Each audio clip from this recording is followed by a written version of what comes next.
Le mal, l'homme au service du mal.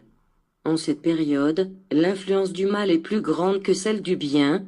Par conséquent, la force qui domine, parmi l'humanité, est celle du mal dont découle l'égoïsme, le mensonge, la convoitise, l'orgueil, le plaisir de blesser, la destruction et toutes les basses passions.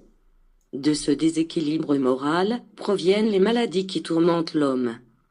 Les hommes n'ont pas d'armes pour lutter contre ces forces. Ils ont été vaincus et faits prisonniers à l'aube d'une vie sans lumière spirituelle, sans bonheur sain, sans aspiration pour le bien. Maintenant, l'homme croit se trouver au sommet du savoir, mais il ignore qu'il est dans l'abîme. Moi, qui connais votre commencement et votre futur dans l'éternité, depuis les premiers temps je donnais des armes aux hommes, leur permettant ainsi de lutter contre les forces du mal, mais ils les dédaignèrent et préférèrent la lutte du mal contre le mal, celle dans laquelle personne ne triomphe, parce que tous seront vaincus. Il est écrit que le mal ne prévaudra pas, ce qui signifie qu'à la fin des temps ce sera le bien qui triomphera.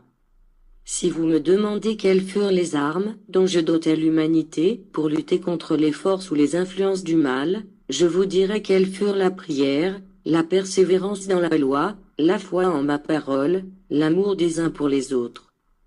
La méchanceté s'est accrue parmi les hommes, mon peuple. La bonté, la vertu et l'amour ont été faibles face à l'invasion du mal, des maladies, des fléaux, des pestes et des calamités.